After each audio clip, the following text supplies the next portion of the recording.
Gadā mūzu ķerni metni piemeklēja smags insults. Liktenīgo dienu viņš spilgti atceras vēl šodien. Vienbrīd es vienkārši no gultas kā cēlos, tā blāts nogāzos. Es nogāzos un nevaru piecelties, guļu. Sieva saka, ko tu tur vaļājies, celies augšā. Es saku, es nevaru. Jo man jau notika tas asins izplūdums galvā un jau noparalizēja man to kreiso pusi. Tagad es zinu, kā ir jāiet, kad ir paralizēta kreisā puse, bet tanī mirklī vienkārši, pēkšņi nogana. Un es palieku guļot, ko es tur pa to zemi vāļējos, un sieva kas galvu, ko darīs, vīrs guļ zemē, nevar piecelt. Sauc ātros. Izsauc tos ātros, atbrauc ātrie, saka, jābrauc uz slimnicu. Es saku, ko tu uz slimnicu? Tā dakteri saka, jums ir variants, jūs varat nomirt šeit. Varam vest jūs uz slimnicu, varbūt, ka izdodās jūs izglābt. Operācijas laikā ir tā, kad kaut kādā brīdī, bet jocīgi, redz, tas ir ezotēriķiem un kaut kādiem mediķiem jāpēta. Es it kā esmu bez samaņas, bet kaut kādas manas personības, vēl mana smadzeņu kaut kāda, funkcijas, kaut kas man vēl ir.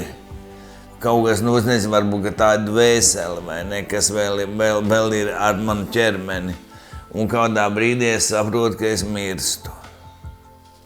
Un es to apzinos, saproti. Un tādā brīdī sākās drausmīgas bailes man. Kaut kādā brīdī ir tā, kad ir melna tumsa, faktiski es esmu laikam jau laikam esmu miris, faktiski. Ir melna tumsa un tad parādās kaut kur melnā tādā, visā parādās tāda maza gaismiņa. Un tā gaismiņa nāk tuvāk un paliek gaišāka. Un tajā brīdī, teiksim, acīm redzot, ka man sieva tur bija tanī, es nezinu, vai viņa bija obzālē, bet viņa kaut kur tur tūmā ir. Un tie dakteri pēkšņi konstatēja, ka pēkšņi man sākās uzlabojumi. Sākas palikt, ka man nekustās kreisā roka, kreisā kāja, bišķi kustās. Arī tā kāja bišķi kustās, bet ne tā kā vajadzētu. Un paliek labāk, bet ņemot vērā, kad es vairs neesmu jauns puika, ja man būtu gadi 10, 15 mazāk, tad ar intensīvu darbu, vingrošanu es varbūt tās tiktu pie tā, kad gandrīz nebūtu. Mūzika joprojām ir neatņemama viņa dzīves daļa, tomēr pēc pārciestā insulta Arnis atzīst, dzīve tagad dalās divos posmos, pirms un pēc. Mūzika ir mana dzīve, tā mēs varētu teikt.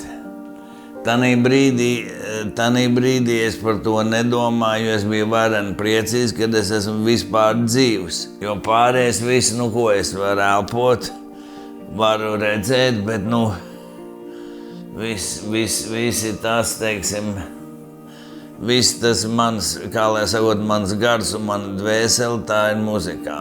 Viņa man palīdz dzīvot. Un viņi dzīvo, vai ne, vienkārši. Tas ir tas, ko es daru, un kā es arī būtībā komunicēju ar radītāju. Man ir divas dzīves, jā. Es būšu nodzīvojis divas dzīves, vai ne? Tad, kad beigsies šī dzīve, tad es varu teikt, ka divas dzīves es būšu nodzīvojis.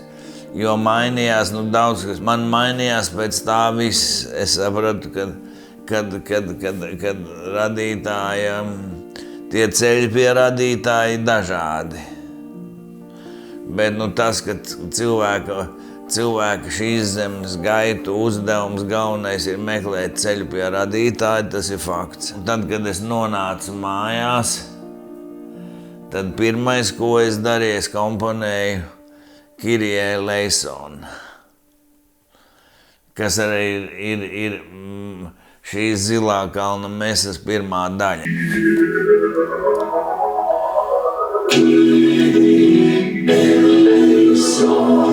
Christe eleison, Kyrie eleison, Christe eleison. Lielākais atbalsts bija mana ģimene. Toreiz man viņa vēl bija. Kādreiz Ārnis Metnis bija ātrs un neapstādināms. Šodien dzīve rit mierīgākā tempā, tā piespiedusi biežāk apstāties, taču viņš atzīst, ka agrākā straujā dzīve reizēm pietrūkst. Bija mana ģimene, bez kuras tanī brīdī es nebūtu varējis. Un arī, protams, tas, ka bija daudz draugu. Man bija labdarības koncerts Nacionālā teātrī, kur tika vākta nauda, un kur es arī jūtu, ka tie cilvēki saka, vecais turies. Pilnīgi mainījās, jo es līdz insultam es biju nenormāli ātrs. Man bija kaut kāda tāda daba, ka man, teiksim, vērot apkārtējo pasauli, man bija mokoši, jo man likās, kāpēc viņi tik lēni kustās, kāpēc viņi tik lēni domā. Man bija vērot apkārtējo pasauli, bija skatīties, kā zāle auga, apmēram. Ja agrāk es skrēju visiem pa priekšu un brēcu, ko jūs velkaties, tagad es tenterēju aiz muguras un saku, kur jūs skrienat, pagaidiet mani. Dzīvi novērtēt un novērtēt to, kas mums ir. Jo es biju tāds diezgan nepiesātināms. Man vajadzēja vēl visu, vēl un vēl un vēl. Un tagad es mācos to, kad es pa dienu vācu kaut kādas labas lietas, teiksim. Bet pilnīgākos sīkumus. Vienam gabalam atradu aranžējumu kodu, kaut kādu, nopirku garšīgu labu jogurtu, un es visu mēģinu to labāko, kas ir, notiek vākt vienā groziņā, un šādā veidā sevi iepriecināt un kā lai sakot, un celt to pašsajūtu, ņemšanās. Sakot, visādi mēģinājumi, tāpat ir mēģinājumi, bet viņi daudz mazāk, visādas uzstāšanās, skriešana, viss tas, teiksim, kad cilvēki visu laiku, jo man bija visu laiku es visu laiku biju cilvēkos un cilvēku apkārt, un viens aiziet, otrs atnāk, viena intervija beidzās, nākamā sākā. Tur vēl jāskrien, jāpagūst, vēl aizvest uz televīziju. Tur aizvest, toreiz bija jāaizved kaut kāds tur muzika, tagad to vienkārši aizsūta pa gaisu, vai ne? Tā kā, tas bišķi pietrūkst, bet, tas būtu neizbēgami arī bez insulta būtu noticis, jo vienkārši mana paudze aiziet, viņa atdod vietu nākamajiem. Es paskatījos vienu ierakstu, kur mēs uzstājāmies Amerikas Black Entertainment TV. Es varu teikt, ka tas čalis baigi dzied. Un tas, teiksim, tas mans vēl viens stāsts ir tāds. Man prasa, kāpēc es tagad nedziedu. Es saku, es dziedātu. Bet to manu dziedātāju nišu ir aizņēmis viens dziedātājs, kuru neviens nevar izkonkurēt. Arī es nevaru izkonkurēt. Un vispār, kas tas ir, es atbildu, tas ir Ārnis Metnis jaunībā.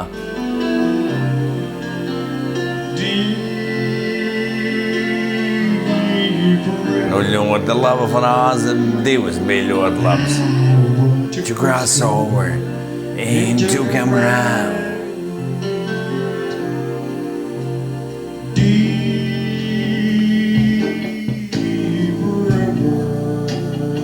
Droši vien, ka lielākā daļa publikas mani asociēja kā dziedātāju, jo tā bija tā manas darbošanās redzamā daļa. Bet es jau vēl esmu arī songwriters. Es nelietošu vārdu komponists, jo komponists ir tas, kas komponē simfoniju. Songwriters ir tās kā es, kas komponē dziesmas, vai ne? Producēšana, aranžēšana, songwriters un visādu projektu producēšana. Tears I cry. No, it's not your business how I feel, what truth is. Toreiz Ārņa lielākais atbalsts bija viņa ģimene un draugi, kuri bija līdzās visgrūtākajos brīžos un palīdzēja nezaudēt cerību.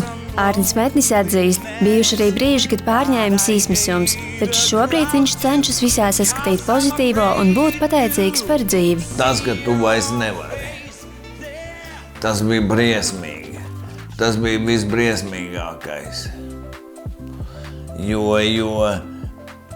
es biju, es biju ļoti aktīvs, es biju pa priekšu visiem 10 metrus un bļāvu, ko jūs velkaties. Un tagad pēkšņi es esmu ratiņkrēslā, sākumā es biju ratiņkrēslā.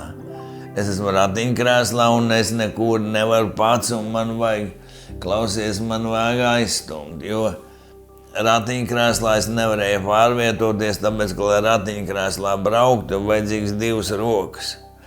Es tikai ar to vienu roku es varu šitā uz riņķi griezties.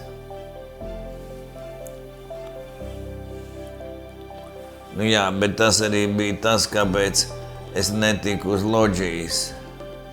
Jo man bija tik grūti vienbrīd, kad es domāju, ka kad es gulēju tajos vaivaros fudanītē rehabilitācijā. Man tas izmisums sasniedz galīgo robežu, un es domāju, ka man vajadzētu no loģijas mēģināt lekt lejā, lai viss beigtos. Viss, kas, protams, kas būtu briesmīgs, teiksim, grēks pret radītājiem, pret vispār, pret visumu, vai ne? Bet, es vienkārši netiku uz tos loģijas, jo es sēžu ratiņkrēslā savā istabā vai rehabilitācijā, un es ar to vienu riteni paisnīšu šitā uz riņķi griežos, vai ne? Tas bija pats briesmīgākais.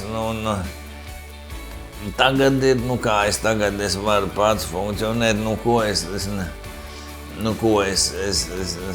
daudz ko es nevaru, bet, es kaut kā esam to savu dzīvi ar mašīnu braukt. Es varu ar automātisko kārbi, jo man labā roka un labā kāja man darbojās. Līdz ar to es arī spēlēt varu nesliktāk, kā es to darīju ar vienu roku, vai ne?